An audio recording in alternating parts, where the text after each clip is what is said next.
June 9, 2025, a date that would soon be etched into the records of the Panama Canal Authority, though no one suspected it yet. The Panama Canal, a monument to human order and engineering, hummed with routine. Every day, ships from around the world passed through its locks, guided by precision and decades of expertise. On Surveyor 7, engineer Elena Ramirez scanned sonar readouts, expecting nothing unusual. For her, it was another day of routine checks, another set of data to log. Suddenly the sonar shrieked, an anomaly deep beneath the canal bed. The piercing alarm shattered the calm, sending a jolt of adrenaline through the crew. Ramirez rebooted the system, hoping for a glitch, but the signal persisted, a rhythmic, artificial pulse, 20 meters below bedrock. It was unlike anything she had ever seen in her years of surveying.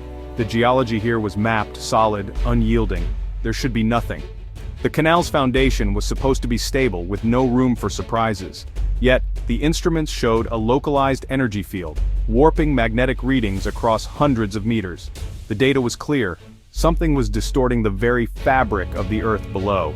Ramirez called her supervisor, voice tight with disbelief. She struggled to explain what she was seeing, her words tumbling out in a rush. The Canal Authority sent a second survey ship. The results? This anomaly was real and even more alarming than first thought. The pulse was growing stronger, more defined. Engineers and geologists convened, discarding every theory. No submarine, no natural deposit, no military installation. Every explanation was eliminated, leaving only questions. The readings were classified. The energy source was undeniable, pulsing with a steady, mocking beat. It was as if something below was trying to send a message. In a sterile conference room, experts stared at the data, their certainty unraveling. The impossible was staring back at them, challenging everything they thought they knew. Something impossible was buried beneath the canal. It defied logic, science, and all previous records, and it was waking up. Whatever lay beneath the surface was no longer dormant, and the world above was about to change forever.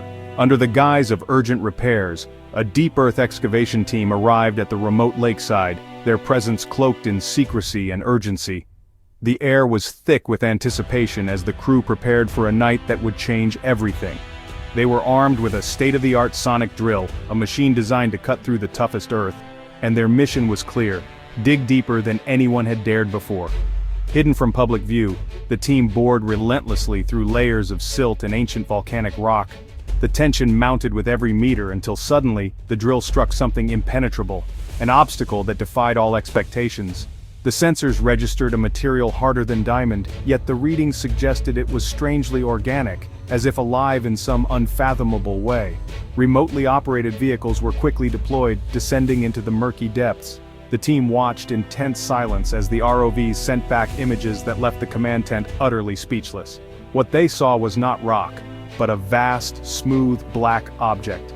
Its surface seemed to drink in the light, and it was etched with intricate, glowing patterns that defied explanation. The patterns pulsed and shifted in response to the ROV's presence, alive with a mesmerizing internal luminescence, as if the object itself was aware of being observed. The artifact was ancient beyond reckoning, yet impossibly advanced. Technology so sophisticated it blurred the line between science and myth, challenging everything the team thought they knew. Now, energy pulses radiated from the object, thrumming through the bones of everyone on site. Some felt a chill, others a strange sense of awe, as if standing in the presence of something not meant for human discovery. This was no ordinary engineering problem. It was a discovery that shattered the boundaries of history and science. The implications were staggering, rewriting the story of humanity itself. The project leaders felt a cold dread settle in, realizing the weight of what they had uncovered, and the dangers it might bring.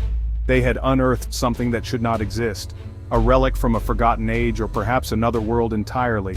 And as dawn broke over the site, it became clear. This was only the beginning of a mystery that would haunt them all.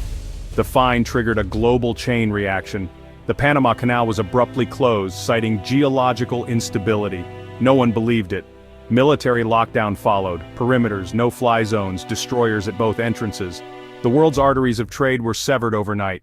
Scientists arrived under strict secrecy, but every test defied explanation.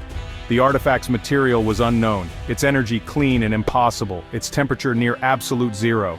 Leaks and satellite images fueled global panic and wild speculation. The world's governments denied everything, but their silence only deepened the mystery. The artifact was now a global obsession. The Panama Canal was no longer just a waterway, it was the center of a new, terrifying uncertainty. The world watched, powerless, the rules had changed, and the artifact waited. The artifact's influence grew stranger. Energy pulses intensified, warping reality around the site. Tools levitated, compasses spun, electronics failed. Then came the shimmering, a visible distortion in the air. Inside the field, time fractured. Minutes inside became hours outside. Scientists glimpsed visions, primeval jungles, unknown creatures shared by multiple witnesses. The artifact was not passive, it projected echoes of other times, other realities. Personnel experienced vivid, shared dreams, alien starscapes, impossible cities, and a silent, ancient intelligence. They awoke with knowledge they shouldn't have. Star charts, mathematical formulas, a sense of the artifact's purpose. It was a library, a map, a key, communicating directly with their minds. Official reports struggled to capture the strangeness. The Locust, as it was now called, defied all categories. The line between observer and observed blurred. The teams realized they were being studied too. The artifact was changing them, and reality itself was shifting. The canal's closure sent shockwaves through the world. Supply chains snapped, ships stranded, markets crashed, and fuel prices soared. Political tensions erupted, nations accused each other, militaries mobilized, conspiracy theories exploded online. The artifact was no longer just a scientific mystery, it was a geopolitical crisis. The public's fear was matched by fascination. The Locust became a household name, scientists became celebrities trying to explain the inexplicable. The world was united by a single terrifying question: what is it? Old conflicts faded in the shadow of the unknown. The artifact held up a mirror to humanity's obsession with control. Now, the world waited, breathless, not just in fear, but in awe. Something fundamental had shifted. The age of certainty was ending. The age of wonder had begun. As science faltered, a new perspective emerged. The world's brightest minds, once so certain, now found themselves at a loss, their instruments and equations unable to explain the strange phenomena before them. In their search for answers, anthropologists turned to the Cunayala, an indigenous people whose legends had endured for generations. Their stories spoke of a sky stone, Negatumat, the great heart of the mother, a force both ancient and alive. Within their myths, there was mention of a cosmic librarian, a mysterious being that dreamed the world into shape, weaving reality from the fabric of its imagination. These tales, passed down through countless nights, held secrets science had overlooked. The shimmering air, the lost moments, and the fleeting visions experienced by the researchers matched the Kuna stories with uncanny precision, as if the land itself whispered its truths to those willing to listen. Invited to the site, Kuna elders performed a quiet, reverent ceremony. They recognized the patterns and energy as something deeply familiar, a presence they had always known but others had only just begun to sense. One elder, watching the pulsing monitor, simply said, "It is dreaming, and now, we are part of its dream." In that moment, the boundary between observer and observed seemed to dissolve. The scientists realized they'd been trying to control what should be listened to. Their approach had been one of mastery, not understanding, and now they saw the need for humility. The Kuna offered a framework of meaning, not just data. Their wisdom provided context, a way to interpret the unknown that went beyond charts and numbers. Their perspective reframed the mystery.